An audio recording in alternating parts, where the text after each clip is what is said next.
ओम करुणामय विग्रह श्रीनित्यानंद स्वरूपिणे श्रीमते भक्ति कुमुदा संत गोस्वामिने नमः। श्री चैतन्य मनोभीष्टं स्थापितं येन भूतले स्वयं रूप कदामहं ददान्ति सपदन्तिकं पराशरपुत्र यस्य सुखदेवस्य पिता बद्रीवासो कृष्णद्वैपायनं भजे। नमो महावदनाय कृष्ण प्रेम प्रदायते कृष्णाय कृष्ण चैतन्य नाम्ने गौरतिशे नमः। हे कृष्ण करुणा सिंधु दीनबंधु जगतपते गोपेशा गोपिकान्तो राधाकान्तो नमस्तुते। तप्त कांचन गौरांगी राधे वृंदावनेश्वरी विश्वभानुसुते देवी प्रणमामि हरि प्रिये। वृंदाय तुलसी देव्यै प्रियाय केशवश कृष्ण भक्ति प्रदे देवी सत्यवर्ते नमो नमः। श्री कृष्ण चैतन्य प्रभु नित्यानंद श्री अद्वैत गदाधर श्रीवासादि श्री गौर भक्तवृंद। हरे कृष्ण कृष्ण कृष्ण हरे हरे हरे राम राम राम हरे हरे। सर्वज्ञ मुदीय भगवत ज्ञान प्रदाता विश्ववंदिता प्रश्च पश्चात्रि गौरवाणी निर्भीक प्रचरक प्रवार नित्यलीला प्रविष्टं विष्णुपाद श्री शिला भक्ति को श्री संत गोस्वामी श्री गुरुदेवेर अतुल चरण वंदना करी সেই মহানদেবের প্রতি প্রসন্ন হন এবং নিত্যকাল জয়যুক্ত হন।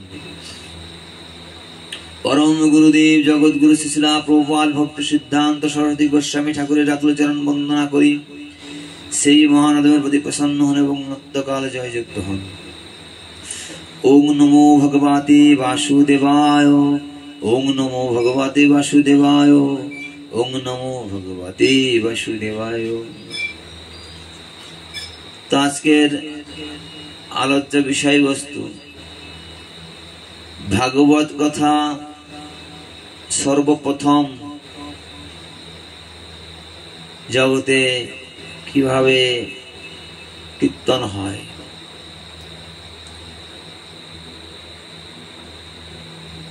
তো নারদ মুনি তিনি চিন্তা করলেন জগতে মঙ্গলের জন্য জগতে ভাগবত কথা প্রচারের প্রয়োজন বা ভাগবত কীর্তন হওয়া প্রয়োজন। তাই তিনি কি করলেন, তিনি বিচার করে দেখলেন এই ভাগবত তত্ত্ব কথা একমাত্র দেবাদিদেব মহাদেব সম্পূর্ণরূপে জানেন। সম্পূর্ণরূপে জানেন কে? দেবাদিদেব মহাদেব, আর কেউ নয়। তাহলে এই মহাদেবের ভান্ডার থেকে সেই ভাগবত কথা জগতে কি করে প্রচার করানো যায়। তাই তিনি চিন্তা করতে করতে একটা পরিকল্পনা করলেন, এই বুদ্ধিটা যদি প্রয়োগ করা হয় এই বুদ্ধির দ্বারা নিশ্চয় হবে। কি বুদ্ধি সেটা? সেটা হচ্ছে পার্বতীর কাছে গেলেন তিনি। পার্বতীর কাছে গিয়ে জিজ্ঞাসা করলেন,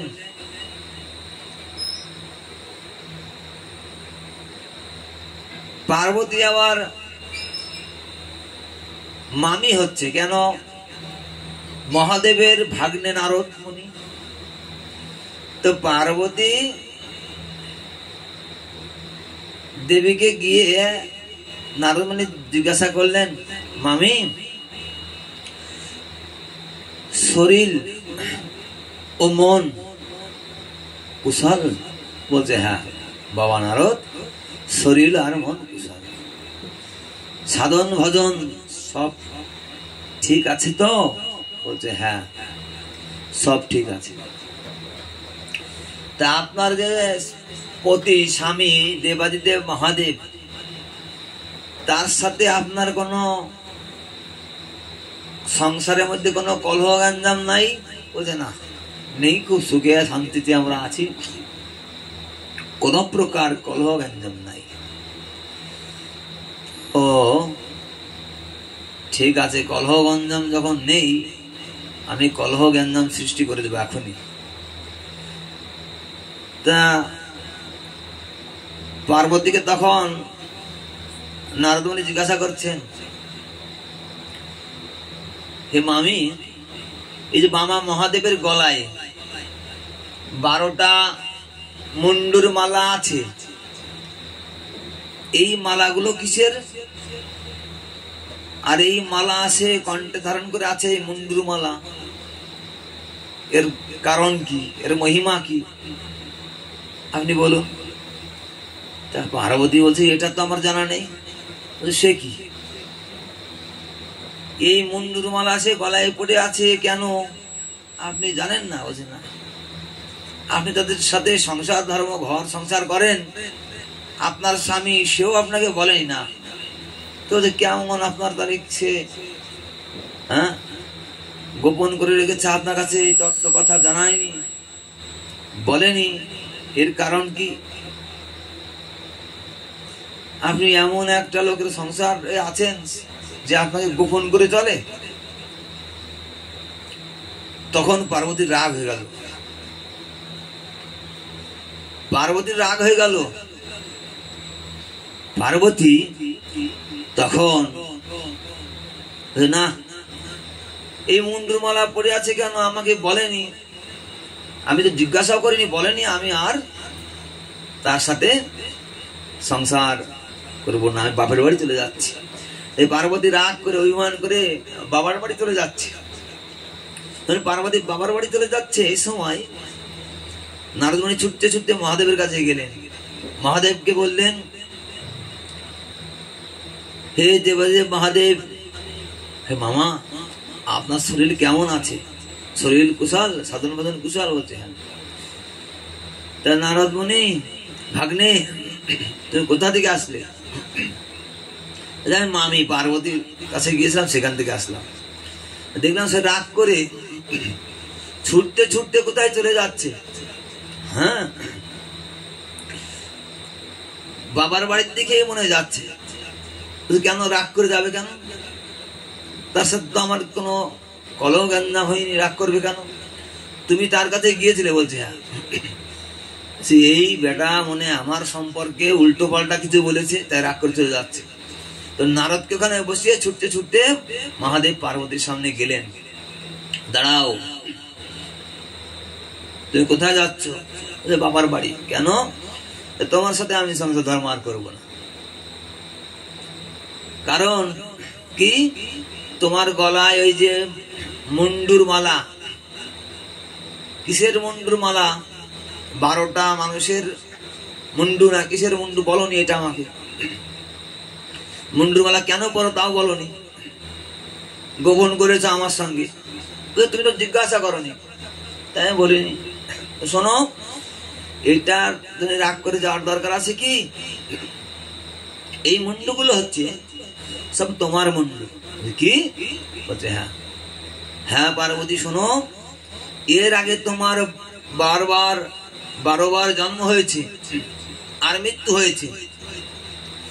তাই তোমার জন্ম হয় এবং মৃত্যু হয়। যখন তোমার মৃত্যু হয় তখন তোমাকে আমি খুব ভালোবাসি, তাই তোমার মুন্ডুর, তোমার দেহ থেকে তোমার মুন্ডুটা নিয়ে সেই মুন্ডু 12টা একত্রিত করে মালা করে আমি গলায় ধারণ করে বসে আছি। বলছে, ও এটা আমার মুন্ডুর মালা, আমার 12 বার জন্ম হয়েছে, 12 বার মৃত্যু হয়েছে। হ্যাঁ, তাহলে আমার মৃত্যু হওয়ার পরে আমার মুন্ডু দিয়ে তুমি মালা করে কণ্ঠে ধারণ করে বসে আছো, তোমার মৃত্যু হয়নি, তোমার মুন্ডু কই? তোমার মুন্ডুর মালা আমার কন্ট্যাক্টটা নেই কেন? তখন মহাদেব বলছে, হে পার্বতী, শোনো, আমার মৃত্যু হয় না, তাই আমার এক নাম মৃত্যুঞ্জয়। আমি মৃত্যুকে জয় করেছি, মৃত্যু হয় না। কি করে বলছে, আমর কথা শ্রবণ করেছি, যে কথা শ্রবণ করলে আর মৃত্যু হয় না। সে অমর কথা কি বলছে, ভাগবতীয় কথা। ভাগবত কথা শুনলে আর মৃত্যু হয় না। এই ভাগবত কথা আমাকে শোনাও। বলছে না, এই ভাগবত কথা তোমাকে শোনানো যাবে না। কেন? এই কথা শোনার অধিকার নারীদের নাই। তাই এই অমর কথা ভাগবত কথা আমাকে শোনানো যাবে না। আমার শোনার অধিকার নেই যখন, তাহলে তোমার সাথে আমি আর সংসার ধর্ম করব না, বাবার বাড়ি চলে গেলাম। পার্বতী এবার বাবার বাড়ি চলে যাচ্ছে। তখন শিবজি মহারাজ বলছে, মহাবিপদ। ঠিক আছে, তোমাকে আমি এই কথা শোনাবো, কিন্তু সাই পড়বে, আর এই কথা কাউকে তুমি কীর্তন করে শোনাবে না কাউকে। আর আমার কাছে ভাগবত কীর্তন শোনো, এটা গোপনে রাখবে। তো ঠিক আছে। এইবার পার্বতীকে একটা বট বৃক্ষের নিচে বসে মহাদেব ভাগবত কথা শোনাচ্ছেন, আর বলে সাই পড়বে। কি করে? বলছে ওম ওম ওম, ওঙ্কার বলে সাই পড়বে। তো এবার এ ভাগবতের কথা যখন শোনাচ্ছেন, তখন পার্বতী ধ্যান দিয়ে কথা শুনছেন। বলতে বলতে রাস তত্ত্ব শুরু হবে। এই সময় ভগবান কৃষ্ণ বলছে, হে নিদ্রা দেবী, যাও পার্বতীর চোখে ভর করো, ঘুম পড়িয়ে দাও, কে রাস কথা না শুনতে পারে। নিদ্রা দেবী এসে পার্বতীর চোখে ভর করলেন, পার্বতী ঘুমিয়ে পড়লো, রাস কথা শুনতে পাচ্ছে না পার্বতী আর। কিন্তু ওই বড়লে গাছের ডালে বসে একটা সুখ পাখি অর্থাৎ টিয়া পাখি, এই সুখ পক্ষীটা ওই বট বৃক্ষের ডালে বসে সমস্ত ভাগবত কথা শুনছিল। সে দেখছে পার্বতী তো ঘুমিয়ে পড়ছে। হ্যাঁ, ভাগবত কথা শুনতে শুনতে কিভাবে ঘুম এসে গেল? বলছে প্রথম বসে বসে শুনছিল, তারপরে শিব ঠাকুর মহাদেবের গায়ে হেলান দিয়ে শুনছিল, তারপরে উরুর পরে মাথা রেখে শুয়ে শুয়ে শুনছিল।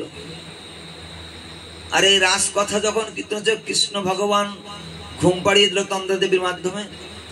সুখপক্ষী দেখছে, তাহলে আর আমি তো ভাগবত কথা শুনতে পারবো না, তাহলে উপায় কি?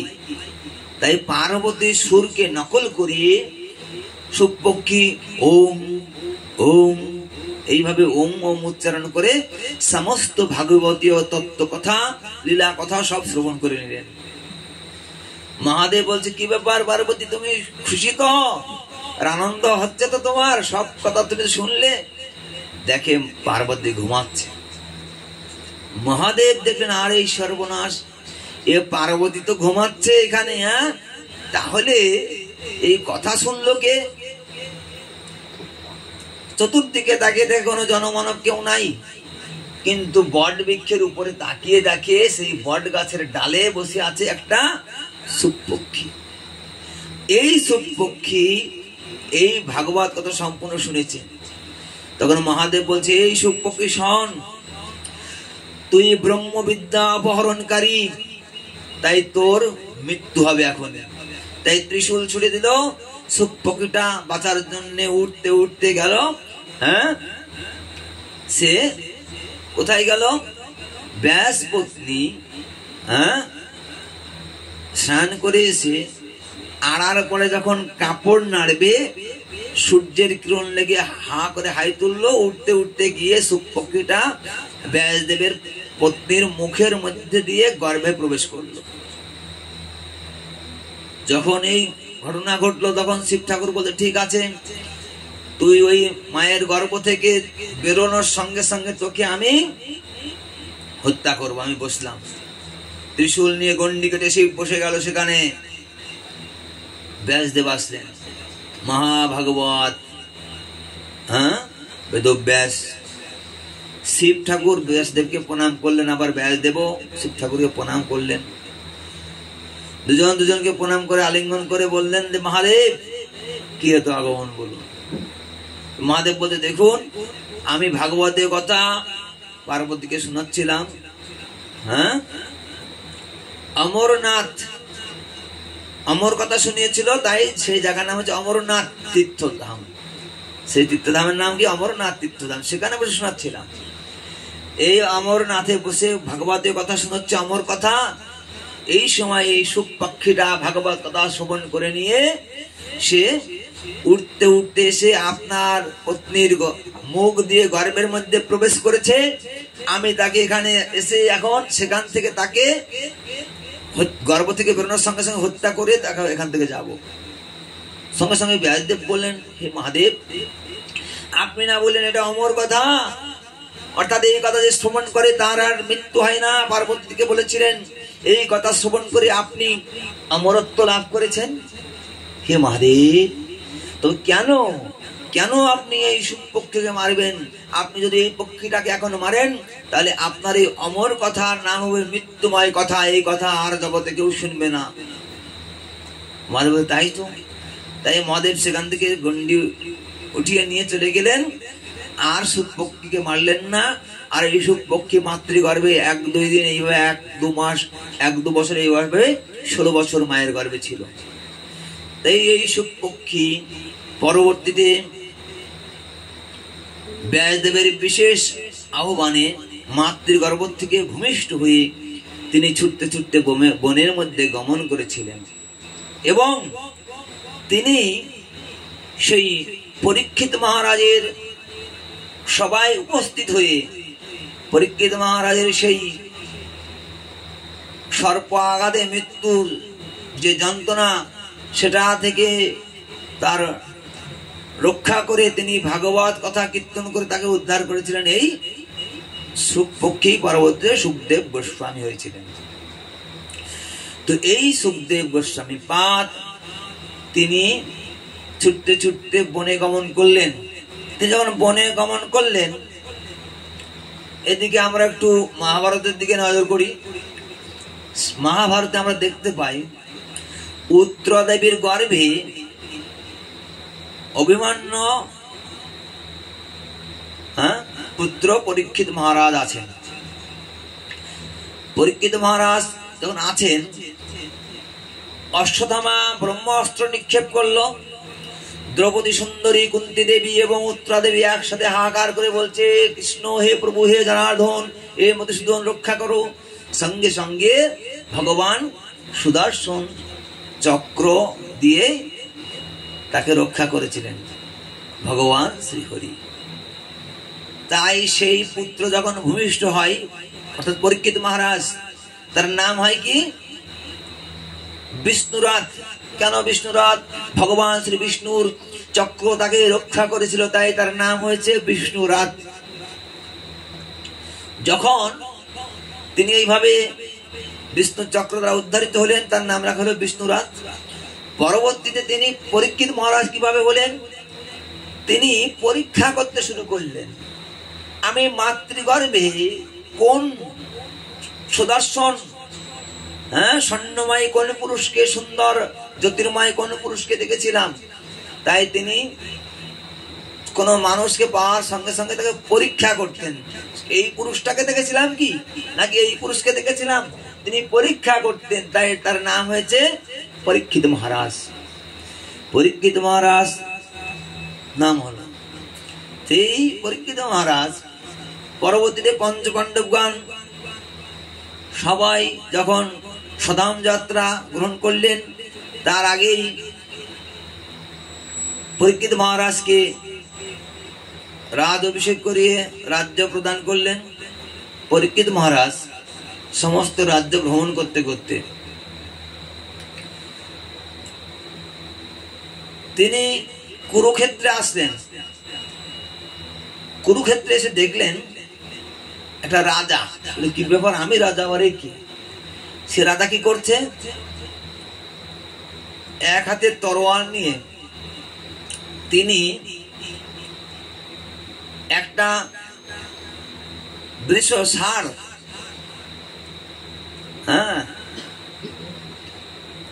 একটা ষাঁড়ের 3টে পা কেটে নিয়েছে, দরদর করে রক্ত পড়ছে, খুব ষাঁড়টা কষ্ট পাচ্ছে। আর হাতে একটা চাবুক নিয়ে গাভী মাতাকে প্রহার করছেন। পরীক্ষিত মহারাজ বলেন, আরে তুই রাজবেশধারী কে রে? আমার রাজ্যে প্রবেশ করে তুই কি করলি? এমন বৃষকে তার 3টে পদ কেটে নিলি, আর এই গাভীকে তুই চাবুক দিয়ে প্রহার করছিস, তুই কে? এখনই তরবারি দিয়ে তোকে আমি দণ্ড প্রদান করবো। রাজ পোশাক পরে রাজার অভিনয় করে তুই এমন অত্যাচার করছিস। সঙ্গে সঙ্গে সেই রাজা তার স্বরূপে প্রকাশিত বলছেন, হে পরীক্ষিত মহারাজ, আমি কলি রাজ, এটা কলি আমার রাজ্য, এখন এ রাজ্য আমার হবে তোমার অবর্তমানে। তা তুমি থাকা অবস্থায় চলে এসেছি, তুমি তো রাজা, তা আমাকে থাকার জায়গা দাও। কিন্তু এই যে গাভীর এখানে তত্ত্ব সুন্দর লুকিয়ে আছে। গাভীর যে 4টে পাতে 3টে কেটে দিল, কি এটা? ষাঁড়টা বিষয়টা কে? এটা হচ্ছে ধর্ম। গাভীটা কি? ধর্ম। ধর্মের পা কয়টা? 4টা। সত্য, শৌচ, তপ, দয়া। এই 4টা পা থেকে 3টে পা কেটে দিয়েছে। কোন 3টে?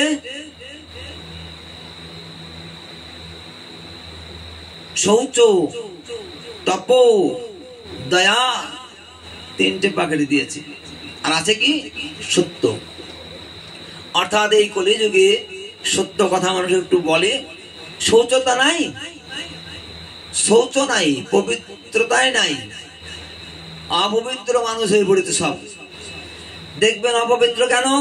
প্রস্রাব করে জল খরচ করছে না, পায়খানা করতে গিয়ে পায়খানা করে স্নান করছে না, অপবিত্র। যখন তখন মুখের মধ্যে আঙুল দিচ্ছে, হাত ধুচ্ছে না, চুন খায়, পান খায়, মুখের মধ্যে আঙুল দেয়, দোকানদার বাবু হাত দিয়ে আবার বাতাসা তুলে দেয় মানুষকে। কোন প্রকার পবিত্রতা নাই মানুষের মধ্যে, এই শৌচতা নাই, তপস্যা নাই। কলিকালের যে তপস্যা, হরির নাম, হরে কৃষ্ণ কৃষ্ণ কৃষ্ণ হরে হরে, হরে রাম রাম রাম হরে হরে, এই হরির নাম তপস্যা কলি যুগের মানুষ করছে না। আর যাও করে 2-1 জন, তাও অন্য মনস্ক হয়ে করে, সঠিক ভাবে করছে না। আর্নিক করতে করতে দোকানে কর্মচারী ক্যাশ থেকে টাকা চুরি করছে কিনা চিন্তা করছে, নাম করতে করতে। ঠিক নাম হয় না, এই জন্য তপস্যা নাই, দয়া নাই, দয়া ধর্মটা নাই। জীব হত্যা করে, জীবের প্রতি যে দয়া, মহাপ্রভু বললেন, জীবে দয়া নামে রুচি বৈষ্ণব সেবন, ইয়া ভিন্ন ধর্ম নাহি সনাতন। জীবের প্রতি দয়া নাই, জীব হত্যা করে। মানুষ মাছ মাংস খায়, জীবকে হত্যা করে। মানুষ বুঝতে পারে না যাকে হত্যা করতে সেও ভগবানের সন্তান, আমিও ভগবানের সন্তান, এটা বুঝছে না, জীব হত্যা করে। দয়া নাই। কলিযুগে শৌচ, তপ, দয়া নাই, তাই 3.5 পা কেটে দিয়েছে। একটার পরে ধর্ম দাঁড়িয়ে আছে সত্য, তাও আবার সকলে বলে না। আরে যে গাভী যাকে পিটাচ্ছিল চাবুক দিয়ে, গাভীটা হচ্ছে মা বসুন্ধরা, বসুমতী, ধত্রী দেবী, তাকে পিটাচ্ছে। এই ধত্রী দেবীকে কারা পিটাচ্ছে? আমরা। কেন? এই মাটির পরে কত অপকর্ম, কত কুকর্ম, কত খারাপ কর্ম, সমস্ত খারাপ কিছু এই মাটির পরে হচ্ছে।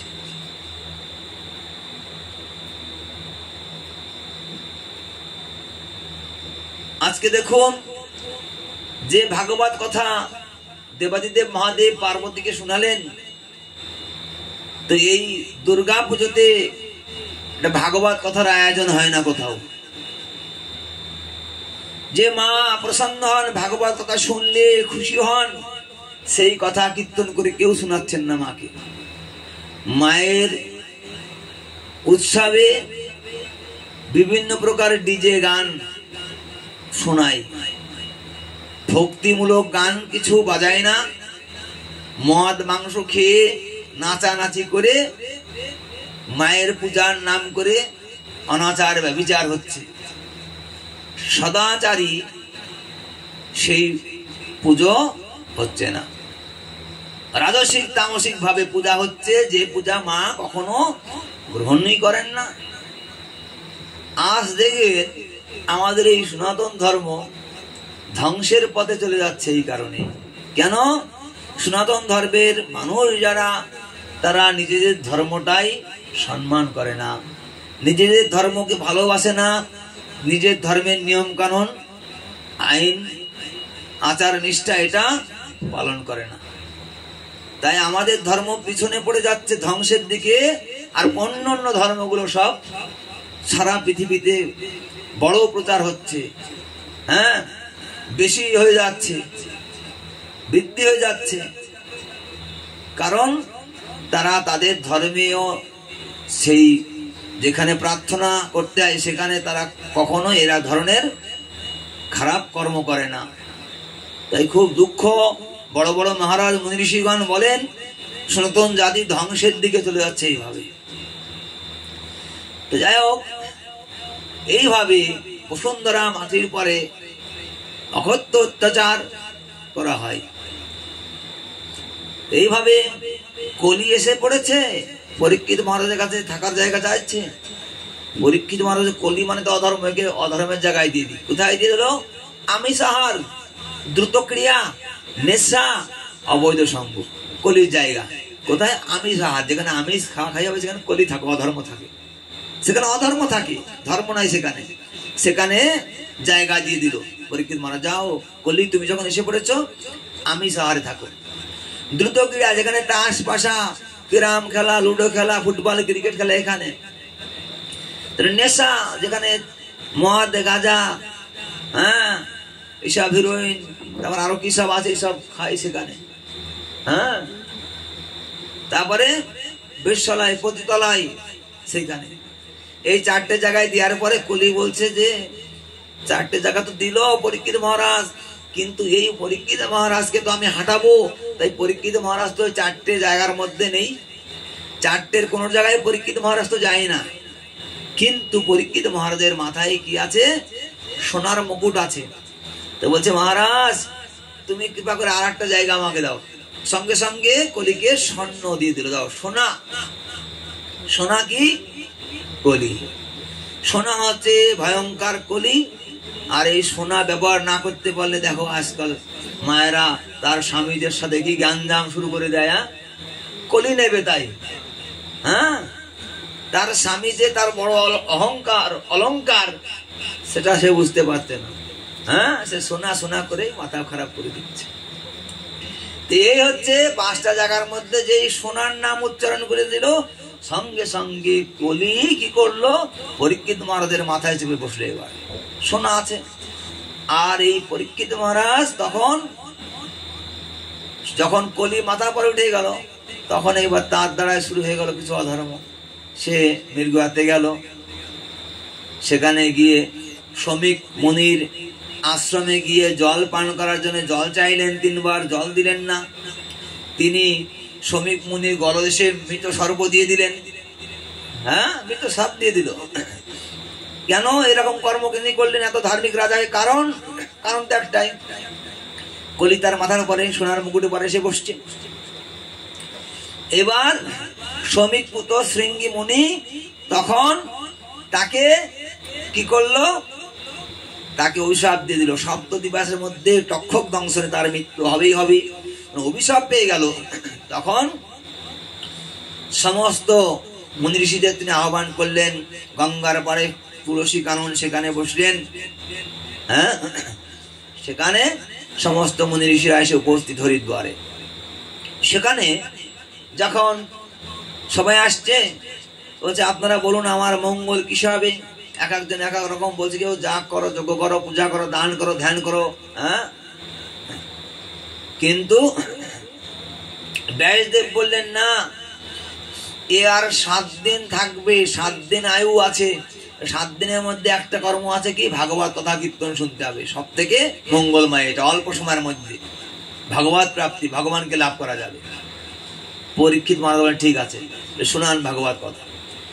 ব্যাসদেব বলছে আমি পারবো না। কেউ 84,000 মনীষী কেউ বলছে পারবো না। সঙ্গে সঙ্গে সেখানে দিব্য জ্যোতির্ময় একজন পুরুষ ছুটতে ছুটতে ধরে আসছে নগ্ন অবস্থায়।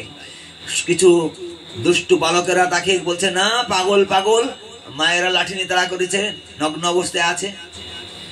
সেই 84,000 মুনি ঋষি সবাই যখন আসছে, সবাই দাঁড়িয়ে বসতে তাকে দেখে ব্যাসদেব বলছে, হ্যাঁ সবাই দাঁড়িয়ে পড়ছে, এবং সেই 84,000 মুনি ঋষির সমস্ত শক্তি, সমস্ত গুণ, সমস্ত জ্যোতি তিনি তার শরীরের মধ্যে নিয়ে চলে আসলেন। দিব্য জ্যোতির্ময় পুরুষ শ্রীলা সুখদেব গোস্বামী পাদ। এবং ব্যাসদেব বললেন, হে পরীক্ষিত মহারাজ, এই আমার পুত্র সুখদেব গোস্বামী। হ্যাঁ, তাকে ছোট বালক না মনে করে গুরু মনে করো, গুরু জ্ঞান করে গুরু আসনে বসিয়ে তাকে বলো তোমার মঙ্গলের জন্য 7 দিন ভাগবত কথা কীর্তন করতে, সেই পারবে। তাই সুখদেব গোস্বামীকে পাদ অর্ঘ্য দিয়ে পূজা করে রত্ন সিংহাসনে বসিয়ে বলেন, হে গুরুদেব, 7 দিবসের আয়ু আছে আমার কাছে মাত্র, আর এই 7 দিনের মধ্যে কোন মঙ্গলময় কি পুণ্য কর্ম করলে আমার ভগবত প্রাপ্তি, আমি কৃষ্ণকে লাভ করতে পারবো, আপনি সেই গুণকীর্তন করুন। মা ভয় নাই, হে পরীক্ষিত মহারাজ ভয় নাই, শ্রবণম মঙ্গলম, শ্রবণ করলেই মঙ্গল হবে। আমি তোমাকে এখন ভাগবতী কথা কীর্তন করে শোনাবো, সেই কীর্তন শ্রবণ করলেই তোমার মঙ্গল হবে। শোনাচ্ছেন, কীর্তন শুরু হয়ে গেল। 1, 2, 3, 4, 5, 6 দিন হয়ে গেল। হে পরীক্ষিত মহারাজ, তুমি 6 দিন বসে এখানে ভাগবত কথা শুনছো, তোমার জল পিপাসা লাগেনি? তোমার অন্ন উদারে দিতে হবে না?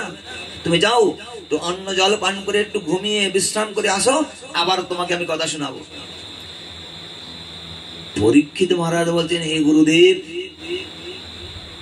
আমি এই 6 দিন ভাগবত কথা শ্রবণ করে এর সার তত্ত্ব বুঝে গিয়েছি। বলছে কি সার কথা? হচ্ছে এই যে আমি অন্ন আর জল গ্রহণ করতে তো গৃহে যাব, বাড়িতে যাওয়ার সময় যদি রাস্তায় আমার মৃত্যু হয়, তাহলে আমার আবার জন্মগ্রহণ করতে হবে, কারণ ওই অন্ন আর জল সেবা নেওয়ার জন্য আমার এই জগতে আবার আসতে হবে। আশা থাকলে তার আবার এখানে আসতে হয়। হে গুরুদেব, আমি আর ওই অন্ন জল সেবা গ্রহণ করতে গৃহে যাব না, কারণ আপনার মুখে ভাগবত কথা শ্রবণে আমার জড়জগতের সমস্ত ক্ষুধা তৃষ্ণা সব নিবৃত্তি হয়ে গিয়েছে। জয় জয় শ্রী শ্রী নিতাই গৌর সীতানাথ প্রেমানন্দে। হরি হরি বল, হরি হরি বল, হরি হরি বল। আরে এই ভাগবতের কথা শ্রবণ করলে জগতের কি মঙ্গল হয়? হ্যাঁ, এর থেকে শ্রেষ্ঠ মঙ্গলময় কোন কর্ম এই জগতে আর দ্বিতীয় কোনটা নাই। এই হচ্ছে সর্বশ্রেষ্ঠ কর্ম। হ্যাঁ, জ্ঞান যজ্ঞ।